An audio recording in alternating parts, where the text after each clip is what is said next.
Hello student, स्वागत है आपका मेरी नई वीडियो में। और आज मैं आपको बताने वाला हूँ एक्सरसाइज 5.1 का क्वेश्चन नंबर 4।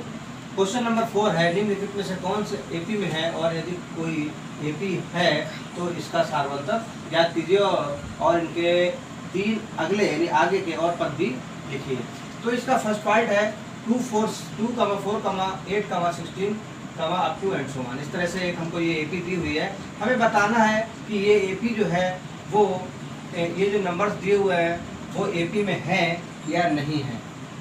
ये जो नंबर्स गिवन है हमको, जो एक श्रेणी दी हुई है, ये बताना है क्या ये श्रेणी एपी में है, समांतर श्रेणी है या नहीं है। तो इस समांतर श्रेणी ज्ञात करने के लिए हमको डिफाइन करना होगा। तो वही कह रहा है यदि है तो एपी में अगर है तो इसका सार्वत्रिक ज्ञात कीजिए। तो देखिए इसका सबसे पहले देखिए A1 equal to 2, A2 equal to 4, A3 equal to 8 और A4 इक्वल टू 16। अब देखिए A2 माइनस A1 करते हैं। A2 minus A1, 4 minus 2 equal to 2, A3 minus A2, A3 है 8 और A2 है 4। 8 में से 4 माइनस करेंगे तो क्या आएगा 4। A4 माइनस A3 करेंगे तो A4 क्या है हमारे पास 16 और 16 में से माइनस करेंगे A3 यानी 8, तो 16 में से 8 गया 8। यहाँ पर A2 माइनस A1 2 मिल रहा है, A3 माइनस A2 4 मिल रहा है, A4 माइनस A3 8 मिल रहा है। ये अलग अलग मिल रहे हैं, एक जैसे नहीं मिल रहे हैं। अगर ये एक जैसे नहीं मिल रहे हैं तो हम कह सकते हैं कि जो दी हुई श्रेणी है वो एपी नहीं है। लिख लेंगे यहाँ पर, चूंकि A2 minus A1 is not equal to A3 minus A2 is not equal to A4 minus A3। अतः दी गई श्रेणी समांतर श्रेणी या एपी नहीं है। ठीक है, तो स्टूडेंट देखिए इसी तरह से हम इसका सेकंड पार्ट भी कर सकते हैं। यहाँ पर सेकंड पार्ट में A1 जो है वो 2 दिया है और A2 जो है वो 5/2 दिया है और A3 जो है वो 3 दिया है और A4 जो है वो 7/2 दिया है। अब यहाँ पर देखिए A2 माइनस A1 हम निकाल के देखते हैं क्या आता है। A2 है 5/2 और माइनस करेंगे 2 का मतलब 2/1। इसमें एलसीएम लेंगे 2/1 का तो 2 1 जा 2 1 5 जा 5 माइनस 1 2 जा 2 2 2 जा 4, तो 5 माइनस 4 करेंगे तो 1/2 आएगा।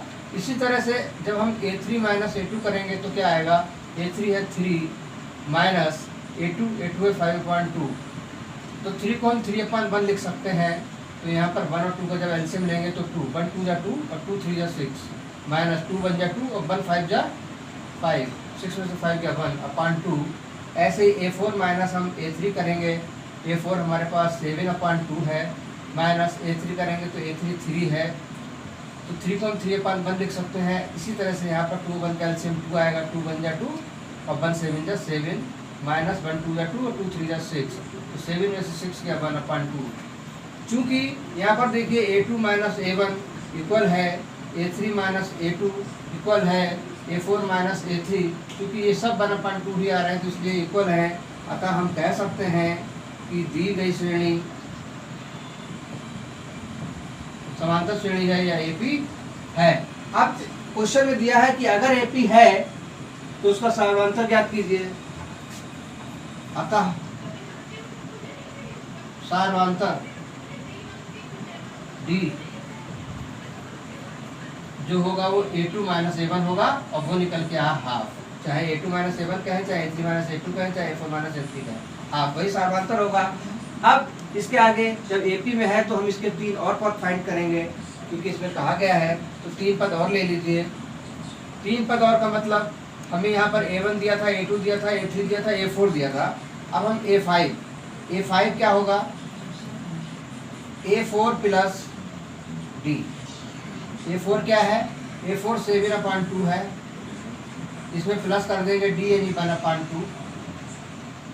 2 का एलसीएम लेंगे तो 2 1 जा 2 और 1 7 जा 7 प्लस 2 1 जा 2 1 1 जा 1 7 1 8 8/2 2 1 जा 2 2 4 जा 8, तो ये आएगा 4। इसी तरह A6 जब हम फाइंड करेंगे तो वो आ जाएगा A5 प्लस D। अब A5 जो अभी हमने फाइंड किया है 4 प्लस D, D पता ही हमें 1/2 है, तो यहाँ पर हम 4 को 4/1 लिख ले रहे हैं, प्लस ये 1/2 ऐसे ही लिखेंगे। अब देखिए 1 और 2 का जब एलसीएम लेंगे तो 2 1 2 जा 2, 2 4 जा 8, प्लस 2 1 जा 2, 1 1 जा 1, 8 1 9, 9/2 आएगा। इसी तरह से अगला टर्म A7 ये हम निकाल लेंगे, वो A6 प्लस D हो जाएगा। अब A6 अभी हमने फाइंड किया है 9/2 और प्लस D पता है हमें 1/2। अब इसका जब हम एलसीएम लेंगे तो 2 आएगा, 2 1 जा 2, 1 9 जा 9, 2 1 जा 2, 1 9 जा 9, प्लस 2 1 जा 2, 1 1 जा 1, 9 1 10, 10/2, 2 1 जा 2 और 2 5 जा 10 यानी कि 5। तो इस तरह से ये 3 टर्म हमने